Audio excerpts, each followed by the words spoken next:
This is a story that began long ago, in a small forest in Uganda, on the banks of a great lake. A story about something so tiny that it lived in the belly of a mosquito, yet loomed large in the imagination of a little boy named Andrew Haddo, who learned of it from his grandfather's tales. Andrew grew up to be a scientist who studies insects. And this tiny something grew into a terrible force, an epidemic we call Zika. And when it left the forest to spread harm around the earth, Andrew found himself in the middle of a science mystery that began on a day long before he was born. April of 1947, the original isolation of Zika virus made by Dick Kitchen and my grandfather, Alexander John Haddo. He went by Alec. Andrew's grandfather, Alec Haddo, discovered Zika during a decades-long hunt for yellow fever in the rainforests of East Africa. Here's a picture of my grandfather. I mean, he looks like a pirate. He kind of just did his own thing. The tales of his adventures inspired Andrew as a young boy. Stories of my grandfather going out into the bush about elephants and wildlife and everything. So exciting to a little kid. Sometimes there were medical mysteries. Numerous bedtime stories involving viruses. His favorite? The stories about Zika. I think why Zika appealed to me was this idea of the tower. This mythical giant steel tower. Alec Haddo designed this tower to conduct experiments in and above the tropical forest canopy of Uganda. So, to a 4 or 5-year-old, that's pretty cool. Catching mosquitoes and studying monkeys. The tower had various platforms. They put monkeys up in the canopy to get bitten by mosquitoes in experiments designed to examine the spread of yellow fever in the jungle. If a monkey became sick, they tested its blood. They were actually looking for yellow fever virus. One day, when a bitten monkey became ill, Sentinel rhesus monkey, MR766. Their tests for yellow fever came up negative. They didn't know what they had. They just knew that they had something. And it turned out it was a new virus. As is often the custom in virology, discoveries are named after where they are found. And so Haddo and his team named the virus after the forest in Uganda where their tower stood. Zika. The Ugandan spelling has 2 eyes.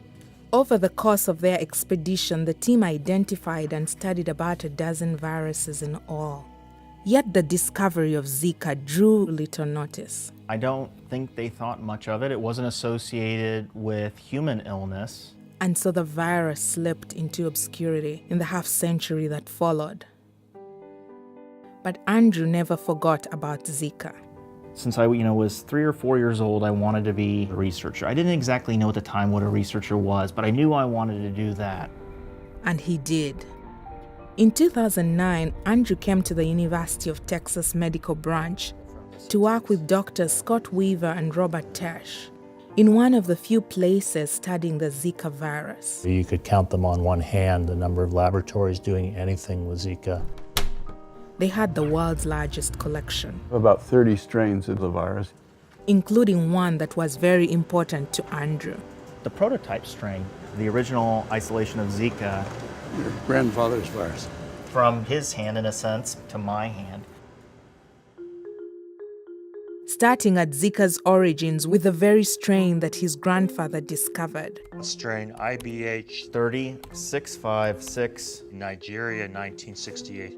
Andrew set out to learn everything he could about this virus 519. that was about to spread throughout the world. Malaysia, P67. For over half a century, Zika was mostly confined to the tropics, through Africa, India, and Southeast Asia. It was a virus so rare that only 14 confirmed cases of Zika illness had ever been documented in humans. But a series of unexpected events would challenge everything they thought they knew about the virus. starting here on Yap Island. A very small island, only about 7,000 people live there, but more than half of them became infected with Zika virus. It was just, whoa, Zika's causing an outbreak, like a big outbreak. But the outbreak was still characterized by a very mild disease, fever, rash, nothing particularly serious. Or so they thought. Zika had gone back into hiding. For now. But 2 years later, Andrew would again cross paths with the virus, and it would reveal a bizarre secret. Something very strange with this virus, something that I don't think anybody could anticipate. It was a medical mystery that Andrew came upon and solved in a chance meeting. The diagnosis was made in a bar, over a beer in a bar in Senegal. It all started in the summer of 2009 when I met Kevin Kobalinski and we started having a conversation. Kevin's my graduate student. He's in Australia right now. Hey, Kevin. Hey, Brian. Hey, Andrew. We're talking about you and Andrew in the bar in Senegal. Excellent. After we talked about our various projects, Right. Kevin started to describe an illness that he and Brian came down with the year earlier. Brian and Kevin were in Senegal working on a project. Collect mosquitoes out of people's huts. And when they flew back to Fort Collins, Colorado, where they lived, they started to feel sick. Brian and I started having similar symptoms. Symptoms like a rash, headache, and joint pain. And then we had our blood drawn. And called up the CDC. The Centers for Disease Control conducted a series of tests Dengue, Yellow fever. chikungunya. for the usual suspects. And the results? Negative. Negative, negative, negative. The most common ones were ruled out. They still didn't know what they had been infected with. Kevin, Brian, and the CDC were confounded by this mystery illness. So we stuck our serum samples in the freezer and left it for another day. And that day came when Kevin and Andrew had their chance meeting in Senegal.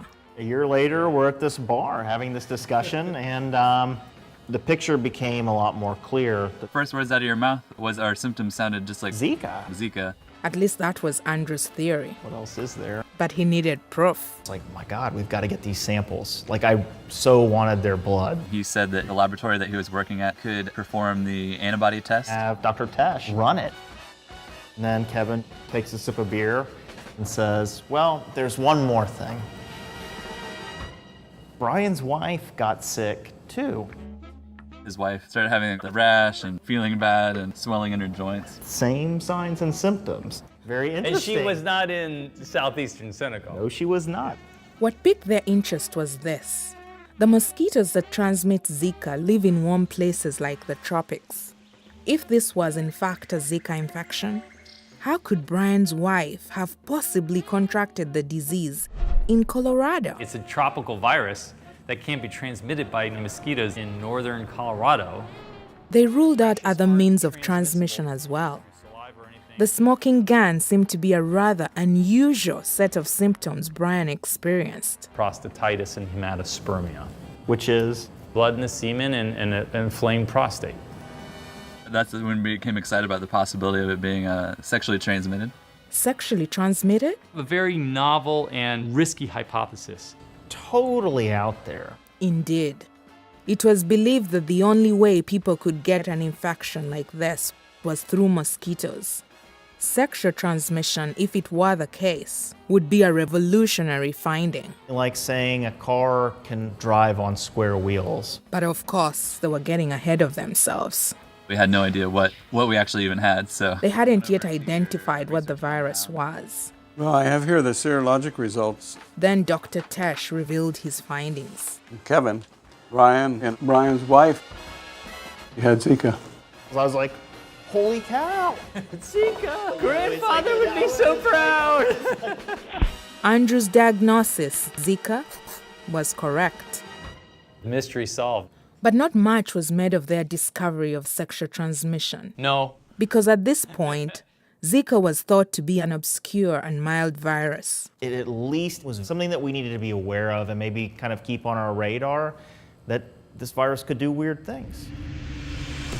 Yet Andrew could not be prepared for what was about to unfold. Zika resurfaced in a tremendous outbreak. Here in French Polynesia, about 200,000 people living in that area, and more than half of them became infected with Zika virus. An epidemic in the tropics, the final big red flag. All those people infected, many of them traveling by air. The virus spread all over the South Pacific. In the fall of 2015, Zika struck hard in Brazil. As it tore through the country, Zika revealed its darkest secret yet. The Zika virus appears to be a lot scarier than first thought. All of a sudden, we start getting reports of neurological problems, Congenital infections. Through a devastating birth defect. babies being born with microcephaly. Microcephaly, a devastating birth defect where a baby's brain is smaller than normal, the result of improper neurological development. That Zika could be responsible seemed almost unbelievable to Andrew at first. Microcephaly can't be causing that. No one's ever heard of anything like this for one of these viruses. Most virologists remain skeptical until a group of Brazilian pediatricians observed the connection between Zika and these neurological birth defects. They led that charge that maybe Zika is causing microcephaly, and it turned out they were correct. Now everyone looked at the virus in a whole new light. From thinking about this virus as a very mild virus to now thinking it's one of the most dangerous. It was just so sad and overwhelming to see what this virus is doing to the most innocent population, children. You know, it was this cool kind of mythical virus. It doesn't hurt anyone. Nothing bad happens. So a door just slammed on the forest and the towers. It's just kind of like gone. A public health emergency of international concern. Take a look at this map. You see the outbreak moving north. Air travelers returned to the United States infected by the virus. Miami, Texas, Illinois, Utah, California, Ohio, and Hawaii all showing cases. And now we've seen local mosquito-borne transmission by mosquitoes right here in the U.S. Dr. Weaver expanded his team's efforts to investigate how the virus could have turned into such a monster. to understand the disease process of microcephaly, and to search for a cure. Developing antiviral drugs as well as vaccines. Zika virus spread through sex. Brian has returned to his research on sexual transmission of the virus. The question is how important, how prevalent it is relative to mosquito-borne transmission. And Andrew continues to investigate the mysterious virus his grandfather discovered in Uganda so long ago. People are counting on all of us to get an answer quickly. No one knows if Zika will again cause such a widespread crisis. Yet another in a long line of viral outbreaks that seemingly emerged from nowhere. There are probably a lot of viruses out there that aren't being discovered because field studies around the world have really fallen by the wayside in the last few decades. It may be that the best path forward in preparing for future epidemics is a return to the practices of virus hunters like Alec Haddo. We realize today they were ahead of the game. Scientists who searched the tropical forests of the world in a race to find viruses before they found us, inspired young imaginations with a well-spun tale or two.